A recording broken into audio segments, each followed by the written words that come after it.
Muy buenas tardes, cuando son ahora mismo las 6:04, damos la bienvenida a nuestra compañera Rocío Caña con el espacio Un poco de Derecho de Marín y Mateo Abogados. Muy buenas tardes, Rocío, ¿cómo estás? Hola, José, buenas tardes. Muy bien, ¿y tú?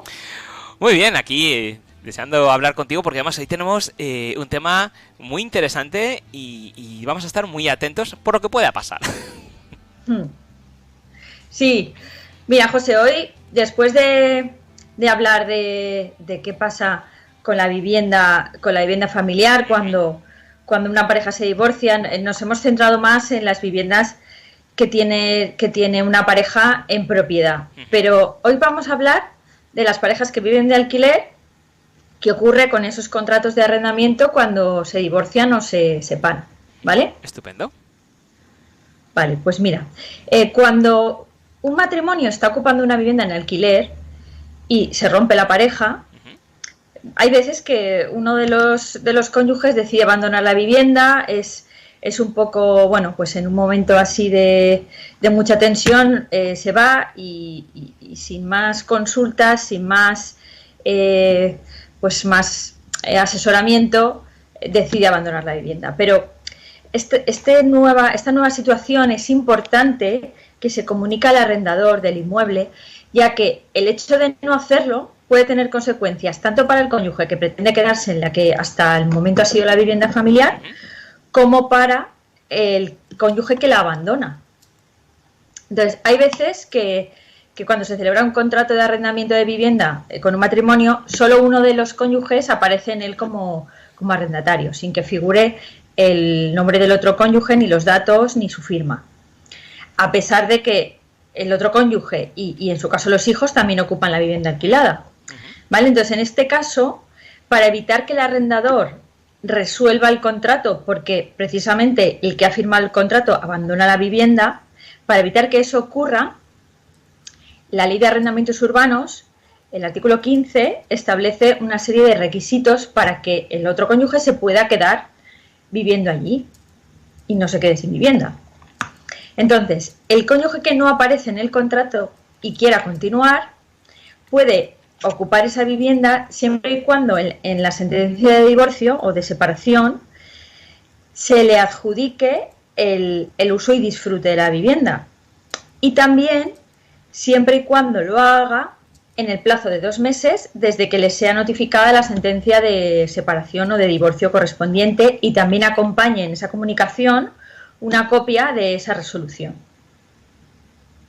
¿Vale? Esta comunicación, como siempre decimos, tiene que hacerse de forma fehaciente, a través de burofax o a través de requerimiento notarial, para que constituya una prueba de recepción por el dueño de la vivienda de esta notificación, que luego no lo pueda negar el dueño. ¿De acuerdo? Luego también el cónyuge que se quiere quedar en la vivienda, evidentemente tendrá que pedir que elegiré a su nombre los recibos y, por supuesto, que deberá abonar periódicamente las rentas. Si no, evidentemente, pues también podrá el arrendador resolver el contrato, pero por motivo de falta de pago de renta, no por otros motivos, no porque él no sea el titular del contrato. ¿De acuerdo? Correcto. Este sería un supuesto. Es verdad que hay veces que el cónyuge que ha firmado el contrato como inquilino es quien se queda residiendo en la vivienda después de la separación matrimonial. En este caso no es necesario que comunique esta situación al dueño o arrendador, ya que seguirá siendo el mismo arrendador y seguirá como tal en la misma situación, aunque ya no ocupen la vivienda el mismo número de personas. ¿Y qué ocurre cuando son 2 los cónyuges que han firmado el contrato de arrendamiento? Si son 2 los que han firmado el contrato de arrendamiento y uno de ellos abandona la vivienda, aquí habrá que comprobar en el contrato de arrendamiento cuál es el régimen de responsabilidad que se ha establecido en el contrato. ¿Qué entendemos por régimen de responsabilidad? Pues el régimen de responsabilidad lo que viene a determinar es si se trata de un tipo de contrato en el que la obligación le corresponde a cada uno de ellos según su parte, ¿vale? O bien si cada uno tiene una obligación sobre la totalidad del contrato. de manera que el arrendador puede exigir el cumplimiento de la obligación a cualquiera de los dos, no solo a uno su parte, sino en la totalidad a cualquiera de los dos. ¿Qué pasa en estos casos? Si se ha pactado, pues habrá que estar a lo que diga el contrato, el pacto expreso. Pero ¿y si no se ha pactado, como ocurre muchas veces? Pues aquí estamos en un caso peliagudo. ¿Por qué? Porque la Ley de Arrendamientos Urbanos no establece nada al respecto. Entonces, hemos de acudir al Código Civil, que establece que si no se ha pactado nada al respecto, las obligaciones se presumen mancomunadas. Es decir, cada uno tiene obligación sobre su parte, sobre su cuota. Pero, no obstante, esto se aplica más a los casos de pluralidad de arrendatarios cuando, por ejemplo, se trata de pisos de estudiantes o de amigos que comparten piso, en los que se determina que hay varios arrendatarios y que cada uno de ellos pues, tiene derecho a una serie de estancias de la casa, pero no se considera que son una unidad familiar como ocurre con el matrimonio. Porque muchos juzgados han resuelto esta cuestión y han determinado que aunque en los contratos de arrendamiento de un matrimonio no se haya establecido expresamente la solidaridad, puesto que lo hacen en calidad de familia, se da lo que se llama la solidaridad tácita. Es decir, que no se ha establecido expresamente en el contrato, pero cabe deducirla de las circunstancias, como el hecho de que se trata de una familia, que están casados, que tienen hijos, etcétera. ¿Vale? Entonces, si se produce el abandono de uno de los cónyuges y el otro continúa en el disfrute de ella, de la vivienda, pues es importante que el juez que conoce del divorcio se pronuncie sobre la atribución del usufructo al otro cónyuge. Porque si no se pronuncia expresamente, si no consta expresamente que la atribución del usufructo de la vivienda es a uno de los cónyuges concretamente y no se comunica nada al arrendador, si el cónyuge que se queda ocupando la vivienda deja de pagar la renta, en ese caso el arrendador podrá reclamar las rentas a cualquiera de los dos, al cónyuge que ha abandonado la vivienda también, de manera que le perjudicará gravemente. Por eso decimos que abandonar la vivienda en un momento de enfado, en un momento de tensión, no es muy conveniente hacerlo sin un previo asesoramiento. Hemos tenido, pues, algunos casos en el despacho, algunos supuestos, por ejemplo, un reciente divorcio en el que tanto uno como otro cónyuge manifestaron en su demanda y en su contestación al divorcio que ellos no estaban interesados en que se les atribuyera el uso y disfrute de la vivienda que era alquilada. Entonces, ninguno de los dos la pedía para sí. ¿Qué pasa? Pues que uno de los cónyuges ya ha abandonado la vivienda, pero el otro parece que no se quiere ir. Y como el juez no se ha pronunciado sobre el uso y disfrute de la vivienda y no se va, si esa persona no paga la renta, como no parece que tenga intención de pagarla, a la otra persona, a la persona que ya ha abandonado la vivienda, puede reclamarle el arrendador las rentas impagadas.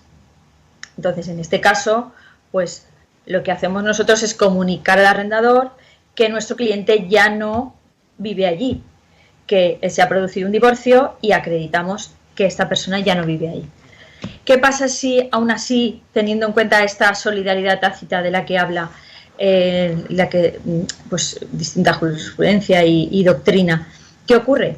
Pues bueno, aunque es verdad que podría reclamarle el arrendador a nuestro cliente el importe de las rentas impagadas por este principio de solidaridad, nuestro cliente podría reclamar a su vez al cónyuge que sí que está efectivamente viviendo allí por lo menos la mitad de estas rentas, por lo menos lo que ha pagado por él, por su excónyuge en este caso ya.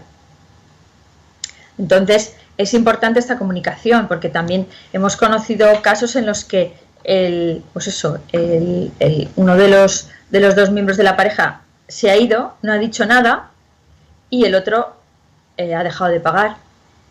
Y cuando ha llegado la demanda de desahucio por reclamación de rentas impagadas, precisamente además ha llegado a la vivienda donde vivían los dos, pero hay uno que ya no vive allí y no ha comunicado nada al arrendador.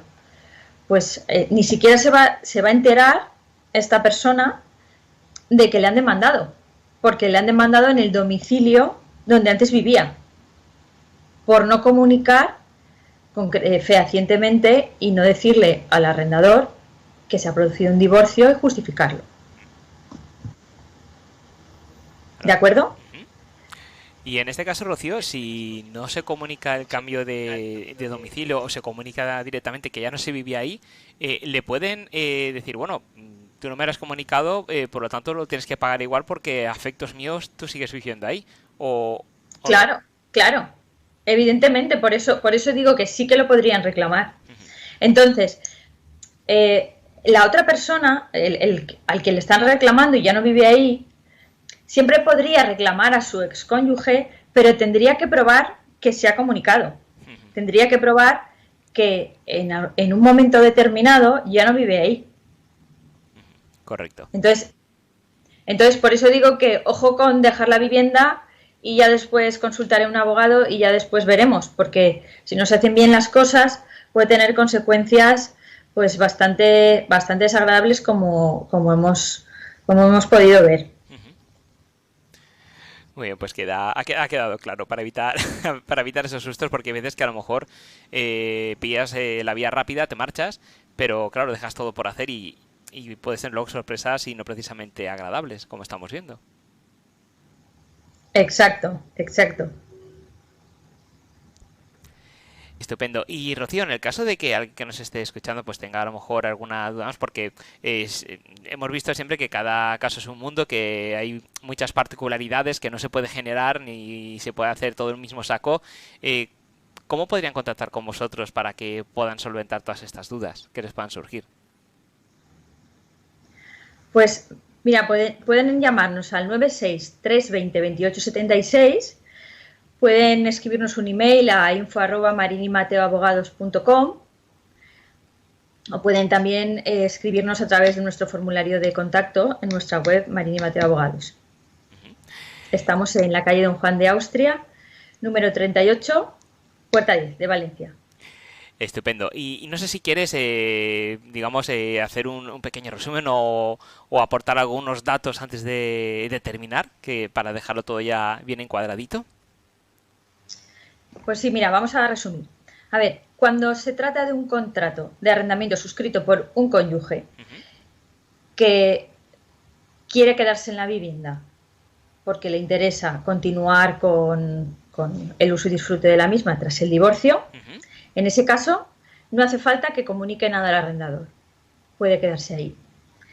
Si no es así, si el cónyuge que no ha suscrito, que no ha firmado, en el que no aparecen sus datos en el contrato, quiere quedarse ahí, tiene que pedir el uso y disfrute de la vivienda en su demanda o contestación al divorcio, y una vez se le atribuya ese uso y disfrute, evidentemente se lo tiene que conceder el juez. En ese caso, si se lo concede, a partir de ahí tiene 2 meses para comunicar al arrendador que quiere continuar en ese contrato, y entonces a partir de ahí sería el nuevo titular, ¿vale? Adjuntando una copia de esa sentencia. Vale, y si son 2 los que han suscrito el contrato, pues entonces habrá que ver cuál es el régimen de solidaridad, pero en principio se presupone que en los casos de matrimonios es una obligación solidaria, por lo tanto, nuestro consejo es que acudan a un profesional para que se remita una comunicación fehaciente, un burofax o un requerimiento notarial, para decir a partir de qué momento ya no se vive ahí y, por lo tanto, ya en teoría ya no tienes pues esa obligación de pagar las rentas. Si al final se determina que tienes derecho, que tienes obligación de pagar las rentas, siempre vas a poder reclamar esa parte a tu cónyuge. Estupendo. Más o menos es el resumen de lo que hemos dicho. Pero no obstante, nuestro consejo fundamental es que antes de abandonar la vivienda, en cualquier caso, pero en el caso de arrendamiento, se asesoren bien y una vez tengan ya claro pues todas las consecuencias que pueda tener ese abandono, pues entonces ya lo hagan con conocimiento de causa. Estupendo, pues muchísimas gracias, Rocío, un placer como siempre. Nos vemos y escuchamos el próximo lunes. De acuerdo, José, hasta el próximo día. Adiós.